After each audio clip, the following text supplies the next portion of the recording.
What we see here over the past 3 years is things have happened.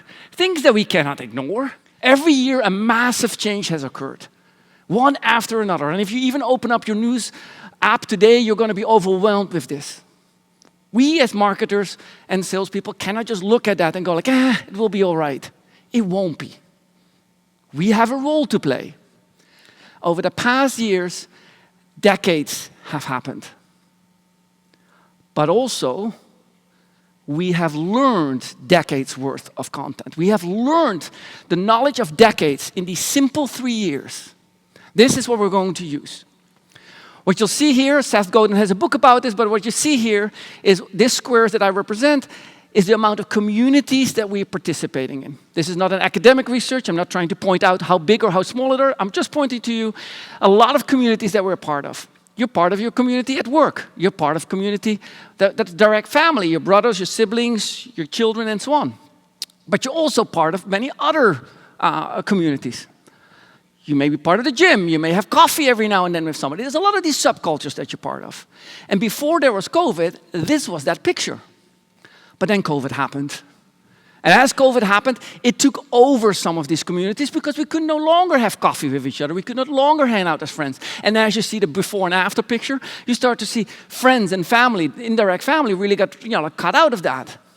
And as a result, 3 communities remained. Work, your direct family, those you live with, and online social. And this is where great things happened and not so great things. I want you to understand that because of COVID, we look at the companies we work for and with as communities. Sometimes right, when we bond together, and sometimes not right. The third part of that community is the online social. Now here's something odd happened. When I looked at my online communities, I presumed that people that were behind those communities were similar thinking or similar, were real people. Since then, when I started to see who they were, I go like, dude, and I'll exaggerate, you're 18 years old and you talk about deep enterprise sales? How can that be? Like, wait, what? Now, during COVID, a change was caused.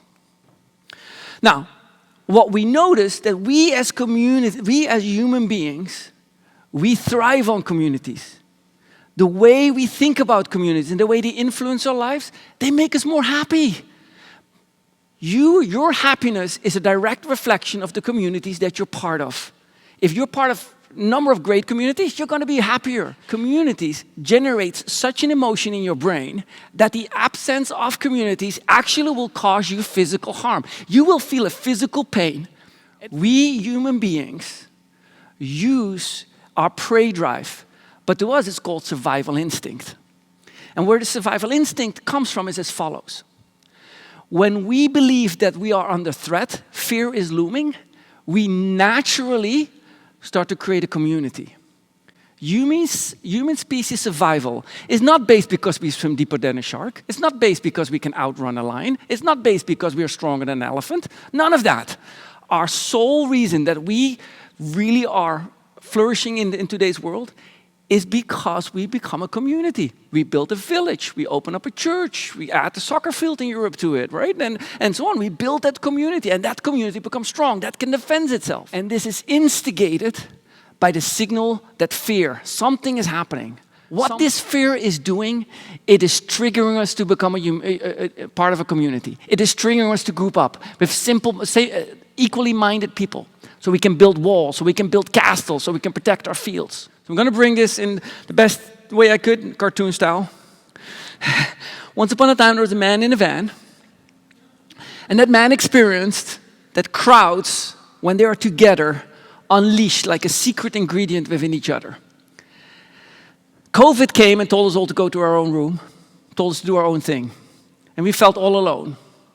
And in that aloneness, we started to think conspiracy theories and whatnot. They're out to get us. And it pinned us against you versus us, I versus you, them versus us, and so on and so forth. It is a human instinct when that happens to start going to a community which amplifies itself and create an echo chamber. But in the end, like the trees, we're all connected. We're all living off each other's fears, but so too can we live off each other's joy. As Martin Luther King said, and I obviously, with a lot of freedom and respect for him, I only say the following: only joy can drive out fear. Creative license there. And that I give to you in the form to start sharing in your brand.